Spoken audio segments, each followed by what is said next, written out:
Geoffroy, bonjour. Bonjour, Madame Lévy. Vous allez bien? Très bien, merci. Alors Hélène Geoffroy est d'abord maire de Vaux-en-Velin, on va dire tout de suite ce qu'elle fait tout de suite. Mais avant d'être maire de Vaux-en-Velin, elle a une carrière politique très importante, plutôt efficace et discrète. Alors très importante, pourquoi? Parce que d'abord elle a été députée, elle a pris la suite de M. Kéran, l'ancien président de la région Auvergne-Rhône-Alpes, c'était Rhône-Alpes. Et puis surtout, elle a été secrétaire d'État à la ville sous le mandat Valls. Oui, Manuel Valls était Premier ministre et puis Bernard Cazeneuve, effectivement. Donc une grande épopée et une grande époque. Et puis la vie est ainsi faite. Vous êtes aujourd'hui maire de Vaux-en-Velin, vous en parlez hors antenne. C'est compliqué d'être maire de Vaux-en-Velin parce qu'il faut faire grandir, dépoussiérer et harmoniser, accompagner cette ville. Je vois que vous allez prendre la parole tout de suite, je vous la donne. Vous êtes vice-présidente de la métropole chargée de l'urbanisme et l'habitat, mais vous êtes aussi présidente de l'EPA-SERA, qui est finalement un organisme qui reconvertit, transforme des surfaces commerciales et légères. Ça doit être important parce qu'à Vaux-en-Velin, il y a aussi des problèmes, ou dans ces lieux-là, des problèmes de rénovation, de commerce. Alors, on ne parle plus aujourd'hui d'étiquette politique, Hélène Geoffroy, mais vous êtes PS, et sans doute fière de l'être encore, une femme de gauche. Vous vous battez pour que ça aille mieux. Ma première question, avant de parler de Vaux-en-Velin, ça vous fait quoi, tous ces chamboulements politiques historiques au fond, avec cette nouvelle, la semaine dernière, d'une liste aux européennes des Gilets jaunes, ce grand débat national? Est-ce que vous avez ouvert un cahier de doléances à Vaux-en-Velin?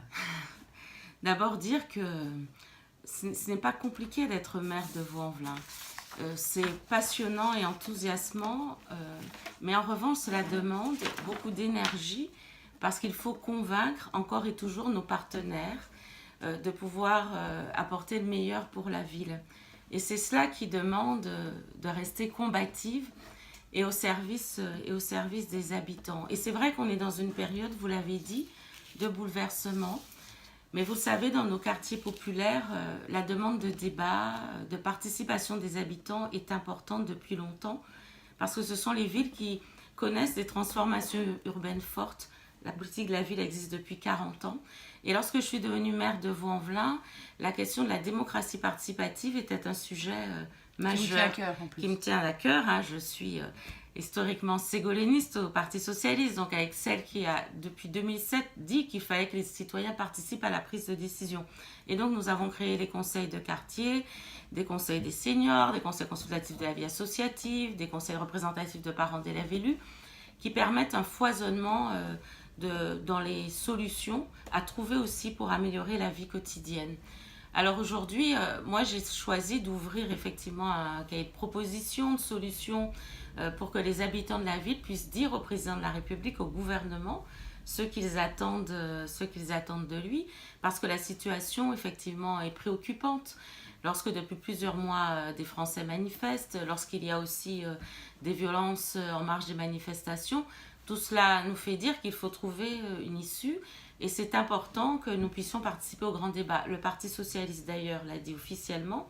Les militants, les élus participeront au grand débat, mais avec une exigence évidemment, que ce grand débat amène des réponses et des solutions liées aux demandes qui ont été faites. Ça veut dire que le gouvernement, à un moment donné, agisse en ce sens avec l'Assemblée nationale, par voie de décret, de règlement, voire de loi? Par des lois, c'est-à-dire qu'on ne peut pas se lancer dans un débat si on ne sait pas évidemment quelle en sera l'issue et quelles sont les garanties qui sont données. Et c'est là que les choses sont restées floues longtemps aussi, et ne sont pas totalement claires. C'est quelle garantie donne-t-on que les sujets seront étudiés, regardés et qu'enfin le Parlement jouera tout son rôle qui est celui de légiférer. J'ai été moi-même députée.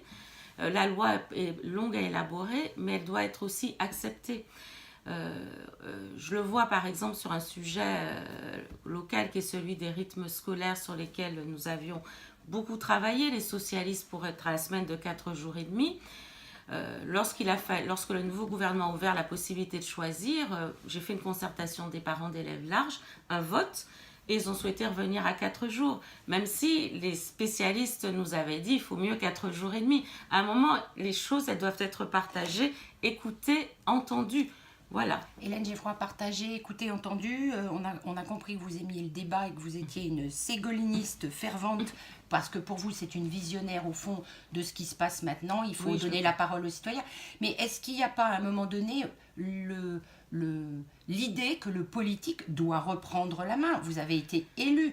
Est-ce que c'est pas nier, au fond, l'élection au suffrage universel des élus? Je vois le débat, effectivement, il ne s'agit pas d'opposer démocratie participative et démocratie représentative, parce qu'à la fin, il faut aussi ceux qui puissent permettre de finir de trancher, et puis de mettre ça aux gens, et de mettre en œuvre. Et puis il faut faire preuve de pédagogie, évidemment, d'explication. Mais il ne faut pas arriver dans un débat en se disant on va essayer de convaincre les gens qu'ils ont tort absolument. C'est là où la posture d'écoute et d'humilité est importante. Ensuite, bien sûr, les gens sont prêts à confier les rênes à la démocratie représentative en se disant après, c'est à elle de mettre en œuvre les choses. Et je n'opposerai évidemment pas les uns les autres, parce qu'évidemment, le débat qui me navre, c'est celui qui consiste à dire les élus ne servent à rien, ils sont tous en train, dans un monde de privilégiés, là où les maires, les élus locaux, tous au quotidien, essaient de régler les problèmes de la vie des gens sur des questions aussi directes que celles de la sécurité, de la propreté, de l'éducation, de l'aménagement du territoire. Nous sommes tous très engagés, présents tous les jours. Partout. Et il ne faudrait pas que nous arrivions dans un autre mouvement considérant à dire il faudrait faire disparaître les élus qui sont au service des habitants. Voilà, ou un élu qui serait juste un passeur de témoins entre les citoyens et le gouvernement là-haut. On casse tout. Hélène Geoffroy, qui est donc maire de Vaux-en-Velin, vous avez dit que la pédagogie, ça servait à soigner les plaies. Ça servait donc pour que la jeunesse comprenne. C'est une belle phrase, mais quand on voit aujourd'hui la violence qui continue et persiste dans les quartiers, et même pas forcément une violence matérielle, une violence morale, puisque on le voit bien, la xénophobie, le communautarisme continue à peser beaucoup dans nos sociétés, et sans doute encore plus dans des villes comme Vaux-en-Velin. Vous avez eu vous-même des problèmes, mais on n'en parlera pas au conseil municipal avec certains de vos élus. Vous organisez le 7 février une manifestation. D'ailleurs, pour nos auditeurs et nos auditrices, c'est donc le 7 février. Tout à fait. Ça se passera à Vaux-en-Velin, notre centre culturel Charlie Chaplin. Voilà, avec François Hollande en guest star. Vous êtes une femme fidèle. C'est le thème « Faire reculer en France l'antisémitisme, le racisme et les discriminations, un défi républicain ». Est-ce que vous n'avez pas l'impression, au-delà de la beauté du geste, de l'organisation pas facile, que c'est un caillou au milieu d'un océan d'incompréhension? Non, du coup, je me permettrai de vous dire que je ne partage pas votre analyse. Mais vous êtes là pour ça. Sur nos banlieues et nos villes populaires. Paradoxalement, c'est le lieu où les habitants ont le plus soif de République. C'est le lieu aussi où ils ont été aussi vécu des victimes de préjugés, de discrimination, d'un accès moins facile à l'emploi. C'est maintenant objectivé par des chiffres. Et dans le même temps, une envie passionnée d'être au cœur de la République et d'en faire partie. Moi, je ne considère pas que c'est dans nos quartiers populaires qu'il faut faire le plus d'efforts. Et nous avons vu, y compris dans ce qui s'est passé récemment, que des propos racistes, antisémites, xénophobes ou discriminatoires, finalement, sont des propos qui peuvent être prononcés dans toute la société française et pas particulièrement dans les quartiers populaires. Sûr, oui. Et moi, je plaide, et c'est l'un des enjeux de ce colloque, pour que l'ensemble de la société française se saisisse de ce sujet. Lorsque j'ai lancé ce plan de lutte contre le racisme, l'antisémitisme et les discriminations, nous étions en 2014, à un moment où je pensais... J'étais maire, voilà. Peu de temps après mon élection, à un moment où je pensais également qu'il fallait que l'on puisse parler des sujets compliqués, à l'échelle aussi d'une commune, et ne pas laisser seul l'échelon national. François Hollande ensuite a lancé en 2015 une année, c'est l'une des raisons de son invitation, l'année de la lutte contre le racisme et l'antisémitisme. Et puis ensuite, nous avons connu la douleur des attentats en France, hein, qui ont mis en évidence que nous devions former, travailler, combattre évidemment le terrorisme, l'antisémitisme et le racisme, mais plus que cela, transmettre, éduquer, partager des valeurs. Et ce que nous avons porté à l'échelle de notre ville, c'est montrer que dans une ville populaire, lorsque l'on parle de ces questions, les habitants répondent présents. Parce que dans les critiques que j'ai pu entendre au début de ce plan de lutte, ça a été de me dire, attention, vous allez parler de racisme, d'antisémitisme, de discrimination dans votre ville, tout le monde va être en émoi, les gens ne seront pas présents. Moi, j'ai lancé un appel à projet avec l'État. Chaque année, des associations, des collectifs d'habitants répondent présents aux côtés de grandes associations comme la LICRA, qui est partenaire du plan de lutte, mais aussi du défenseur des droits, la métropole de Lyon est partenaire, l'État évidemment avec le DILCRA.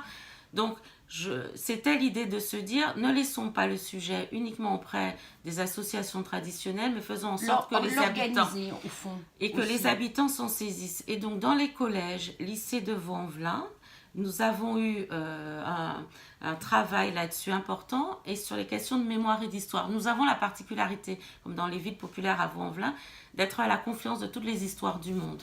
Et donc, nous pouvons parler des mémoires et les partager.